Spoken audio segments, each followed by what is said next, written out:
안녕하세요. 레드RPM 정준성입니다.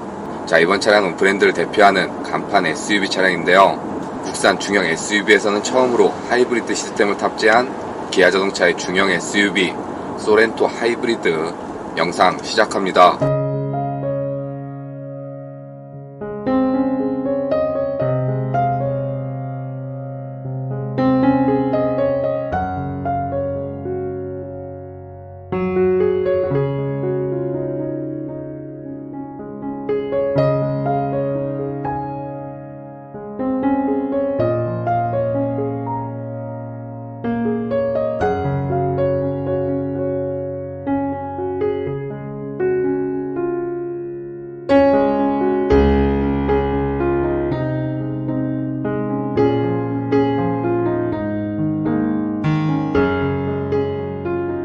자, 먼저 소렌토 하이브리드에는 최고 출력 180마력의 성능을 발휘하는 1.6L 가솔린 터보 엔진과 전기 모터가 결합된 하이브리드 시스템이 탑재되어 있는데요.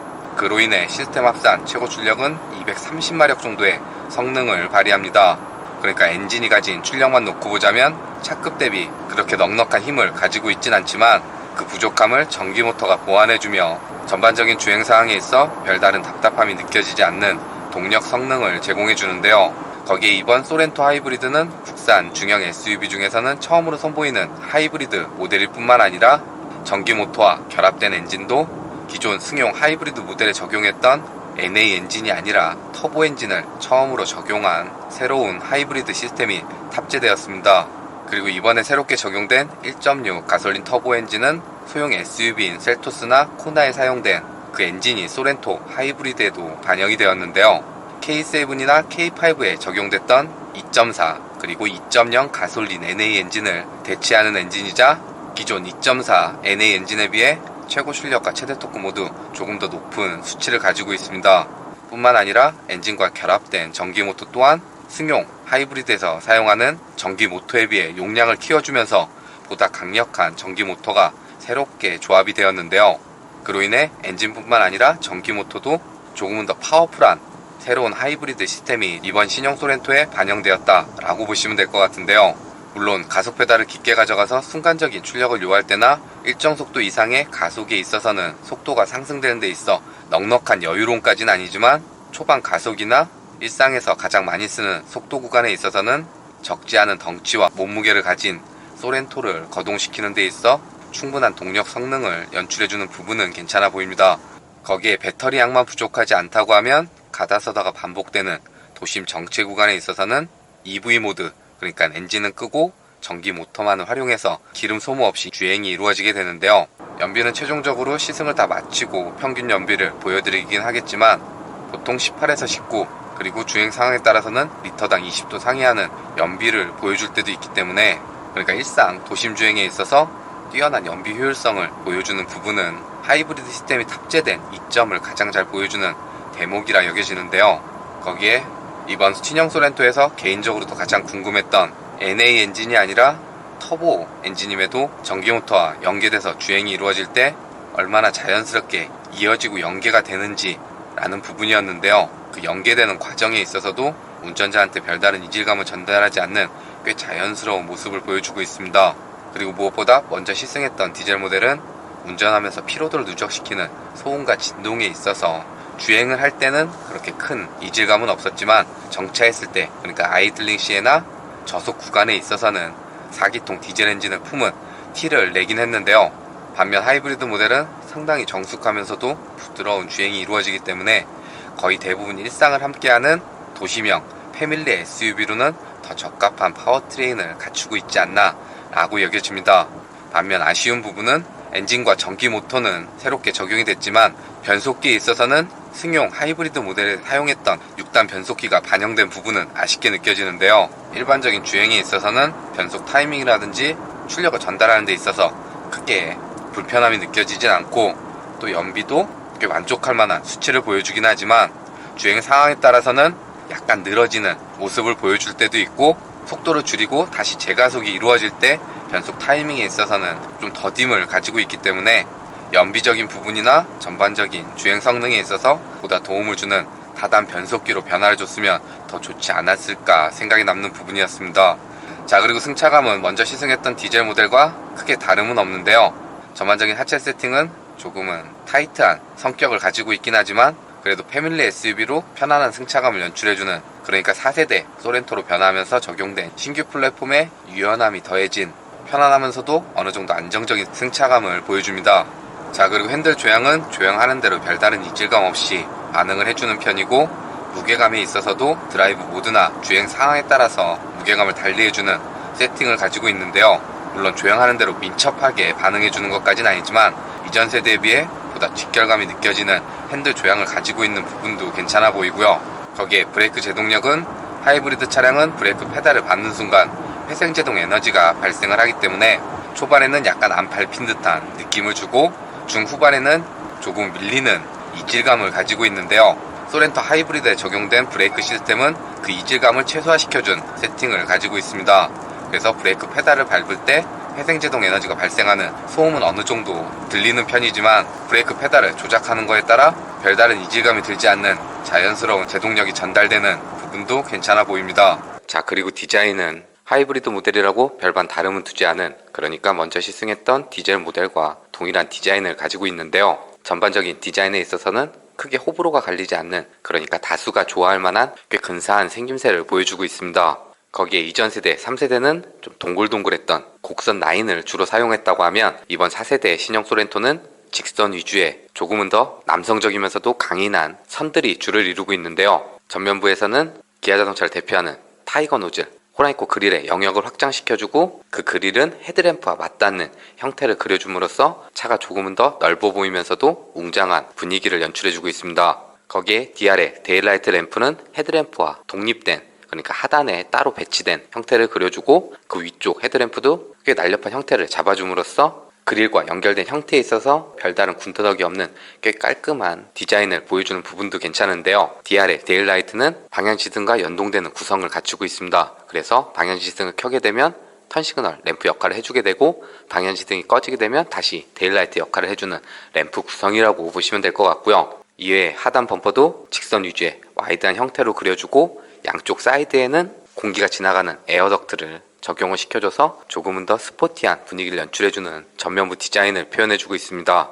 자, 그리고 측면 사이드는 이전 세대에 비해 휠베이스, 그러니까 축간거리를 조금 더 길게 가져가면서 보다 균형감 잡힌 프로포션을 연출해주고 있는데요. 측면에서는 디젤 모델과 디자인의 차이를 둔 부분이 있습니다. 바로 휠 디자인을 하이브리드 모델 전용 디자인으로 새롭게 그려주었는데요. 현재 해당 차량은 시그니처 트림의 스타일 옵션이 적용이 되어 있어서 19인치 크기의 투톤 휠이 적용이 되어 있고, 하이브리드 모델은 기본 17인치 휠이 장착이 됩니다. 그로 인해서 하이브리드 모델이지만 못생기지 않은 꽤 괜찮은 디자인의 휠이 적용이 되었고, 타이어는 컨티넨탈사의 크로스 LX 스포츠 19인치 타이어가 장착이 되어 있고요. 자, 그리고 리어 후면부 또한 에코 하이브리드라는 배지가 더해진 걸 제외하곤 디젤 모델과 동일한 디자인을 보여주고 있습니다. 전반적으로는 수평, 가로 형태로 그려줘서 차가 조금 더 넓어 보이는 효과를 연출해주고 있고, 후면부에서는 라인 선을 긋고 각을 잡아서 꽤 입체감 있는 캐릭터를 표현을 해주는 부분도 괜찮아 보이고요. 거기에 테일램프는 국내에서는 출시되지 않는 텔루라이드 형태와 유사한 디자인을 적용시켜줬습니다. 그래서 버티컬 타입의 두 개의 램프가 분리된 구성을 갖추고 있고, 전체적인 형태를 봤을 때는 팰리세이드와도 좀 유사한 세로 형태의 테일램프가 적용이 되어 있고요. 이외에 범퍼 디자인은 깔끔하게 정리를 해줬고, 이미테이션, 그러니까 실제 머플러 팁은 아니지만 그와 같은 장식을 더해줘서 조금 더 역동적인 분위기를 연출해주는 후면부 디자인을 표현해주고 있습니다. 자, 그리고 실내 또한 디젤 모델과 동일한 구성을 갖추고 있는데요. 단 하이브리드 관련 주행 정보를 볼 수 있는 그래픽이 몇 가지 추가가 되었습니다. 그래서 먼저 계기판에는 엔진 회전수, RPM 게이지를 대신해서 하이브리드 주행 관련 정보를 볼 수 있는 원형 다이얼 그래픽이 적용이 되었고요. 거기에 중앙 디스플레이에도 하이브리드 관련 내용들을 볼 수 있는 정보창이 하나 더 추가가 되었는데요. 그래서 연비라든지 엔진으로 구동이 되는지 모터로 구동이 되는지, 그리고 회생제동 에너지가 발생했을 때 배터리가 어떻게 충전이 되는지 그 관련 에너지 흐름도를 볼 수 있는, 하이브리드 주행 관련 정보를 볼 수 있는 그래픽이 추가가 되었다라고 보시면 될 것 같고요. 거기에 공조기에는 드라이브 온리라는 버튼이 하나 더 생겼는데요. 이 버튼을 눌러주게 되면 운전자 쪽에만 공조기 시스템이 적용되는, 그러니까 뭐 에어컨이라든지 히터가 나올 때 운전자 쪽에만 나오고 다른 쪽에는 비활성화 돼서 연비를 조금이라도 아끼는 드라이브 온리 기능이 적용이 되었습니다. 이외에는 먼저 시승했던 디젤 모델과 동일한 구성을 갖추고 있는데요. 12.3인치 전자식 계기판하고 10.25인치 중앙 디스플레이가 높이만 좀 다르게 가져갈 뿐 하나로 이어진 듯한 디자인을 그려준 부분이라든지, 에어벤트는 보통은 중앙에 2개 그리고 양쪽에 하나씩 총 4개 정도 배치가 되는 반면, 이번 신형 소렌토는 중앙에만 4개 그리고 양쪽에도 각각 2개씩, 그러니까 총 8개의 송풍구를 구성해준 꽤 독특한 디자인을 보여주고 있는데요. 이 에어벤트는 디자인도 꽤 신선할 뿐만 아니라 위에뿐만 아니라 아래쪽도 바람이 나오고 각각의 방향도 조절할 수 있도록 구성이 되어 있기 때문에 기능적인 측면에 있어서도 꽤 괜찮은 구성을 보여주고 있습니다. 자, 그리고 12.3인치 전자식 계기판은 드라이브 모드를 이렇게 바꿔주게 되면 꽤 멋진 퍼포먼스와 함께 그래픽이 변화를 하는데요. 먼저 시승했던 디젤 모델과 이 드라이브 모드에서 좀 차이가 있는 부분은 노멀, 그러니까 컴포트 모드가 제외되고 에코, 스포츠, 스마트 이렇게 총 3개의 드라이브 모드를 지원을 해주고 있습니다. 그래서 에코 모드가 그냥 일반 컴포트 모드라고 보시면 될 것 같고요. 스포츠는 조금 더 스포티한 주행, 그리고 스마트는 에코와 스포츠를 주행 환경에 맞춰서 알아서 바꿔주는 모드라고 보시면 될 것 같습니다. 그리고 드라이브 모드를 바꿔주는 이 원형 다이얼을 눌러주게 되면 해당 차량은 사륜구동 시스템이 옵션으로 적용이 되어 있어서 터레인, 지형 반응 모드를 사용할 수 있는데요. 지형 반응 모드는 스노우, 머드, 샌드 이렇게 총 3가지, 드라이브 모드 3개, 지형 반응 모드 3개, 그래서 총 6개의 주행 모드를 지원해준다 라고 보시면 될 것 같습니다. 그리고 10.25인치 중앙 디스플레이는 와이드한 크기를 가지고 있기 때문에 화면을 하나로도 사용할 수 있지만 분할해서 사용할 수 있는 편의성도 괜찮아 보이고요. 거기에 터치로 바로바로 조작을 할 수가 있고, 또 관련된 기능 버튼들은 디스플레이 양옆으로 터치로 조작할 수 있는 꽤 편리한 구성을 갖추고 있습니다. 거기에 전면 카메라와 후방 카메라를 활용해서 주행상을 녹화해주는 그 영상을 바로 중앙 디스플레이에서 확인할 수 있는 빌트인 캠 블랙박스 기능이라든지, 차량의 라이트 항목을 들어가게 되면 야간에는 또 다른 분위기를 연출해주는 앰비언트 라이트, 무드 조명 적용된 부분 등 최근 출시된 신차답게 다양한 편의 사양들이 반영된 부분도 괜찮아 보입니다. 중앙 디스플레이 아래쪽으로는 공조기 조작부가 별도로 마련이 되어 있고, 조작은 중앙 디스플레이 양쪽에 배치된 것처럼 이렇게 터치로 조작할 수 있도록 적용이 되어 있는데요. 이외에 또 자주 사용하는 버튼은 물리적으로 양쪽으로 배치시켜 놓고, 온도는 이렇게 토글 버튼 방식으로 배치를 시켜줘서 별다른 설명서가 없어도 바로바로 조작할 수 있는 깔끔하면서도 꽤 직관적인 구성을 갖추고 있습니다. 그리고 중앙에는 다이얼 조작 방식의 전자식 기어 레버가 적용이 되어 있는데요. 조작은 브레이크 밟고 왼쪽으로 돌려주면 R, 그리고 오른쪽으로 한번 돌려주면 N, 그리고 다시 오른쪽으로 돌려주면 D, 중앙의 버튼을 눌러주면 P로 조작하는 방식이라고 보시면 될 것 같고요. 요즘 현대자동차에서 즐겨 사용하는 버튼 방식보다는 조금 더 직관적으로 사용할 수 있고, 반응하는 속도에 있어서도 별다른 불편함은 느껴지지 않아서 다이얼 방식의 전자식 기어 레버가 적용된 부분도 만족스럽고요. 그리고 그 아래쪽으로는 좀 전에 보여드렸던 주행 모드를 변경할 수 있는 다이얼과 주차 관련 기능 버튼들이 한 곳에 배치가 되어 있어서 사용하는 데 있어서 그렇게 손을 뻗지 않아도 바로바로 조작할 수 있는 편의성을 고려한 디자인이 반영이 되어 있습니다.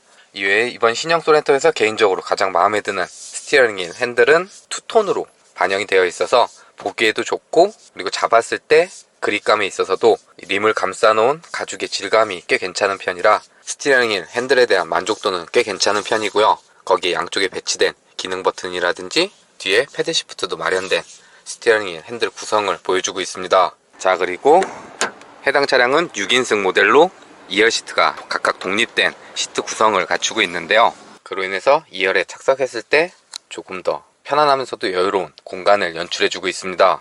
거기에 2열 시트는 앞뒤로 이동이 가능하고 등받이 각도도 꽤 눕는 형태까지 조절을 할 수 있도록 착석했을 때 꽤 편안한 자세로 이동할 수 있는 시트 구성을 갖추고 있고요. 거기에 팔걸이라든지 사이드에도 이렇게 포켓이 마련이 되어 있어서 물건을 수납하거나 할 수 있도록 구성이 되어 있고, 1열 시트 뒤쪽으로 USB 충전 단자, 그리고 아래쪽에도 USB 충전 단자 하나 더 마련이 되어 있고, 12V 아울렛하고 220V 단자까지 구성이 되어 있습니다. 거기에 2열에도 별도의 에어벤트라든지 도어 트림 쪽에는 컵홀더, 그리고 2열 시트는 각각 2단계로 조절할 수 있는 열선 기능도 적용이 되어 있고요. 더불어서 수동 조작 방식이긴 하지만 사이드 커튼을 비롯해서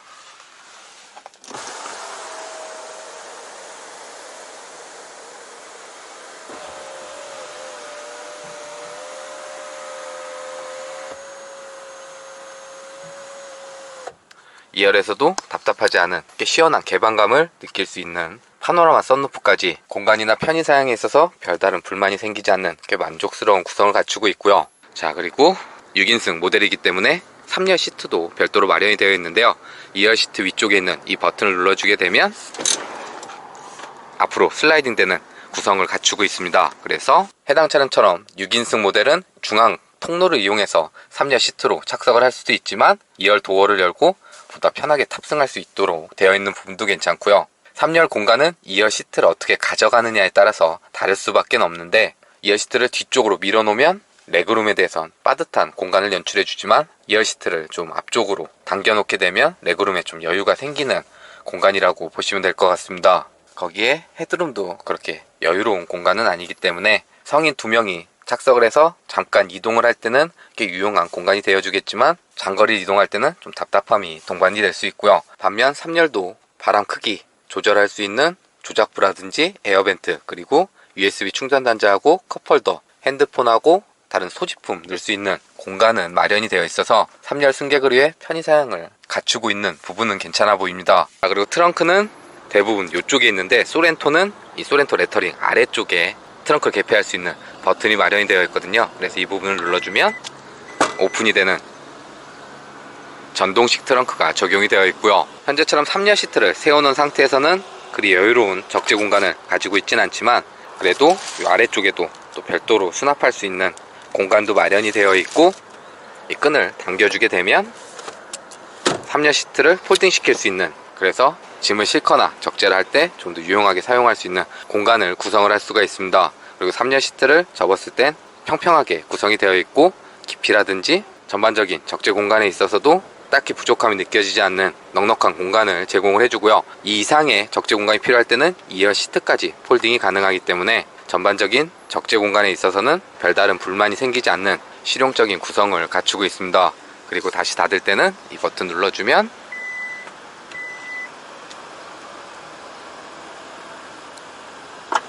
자, 그리고 주행할 때 전방 시야라든지 측면에 잡힌 사각지대, 그리고 루미러를 통해 보이는 후방 시야에 있어서는 별다른 답답함이 느껴지지 않는 꽤 열린 시야를 연출해주고요. 거기에 외부에서 유입되는 풍절음이라든지 타이어가 노면과 맞닿는 하부 소음에 있어서도 주행하는 데 있어 별다른 불쾌감이 들지 않는 실내 방음을 보여줍니다. 단 일정 속도 이상에서는 타이어가 노면과 맞닿는 하부 소음보다는 전면 유리와 A필러를 통해 들리는 풍절음이 조금 더 실내로 유입되는 편이었고요. 자, 그리고 최근에 출시된 신차답게 다양한 최신의 운전자 지원 시스템도 반영이 되어 있는데요.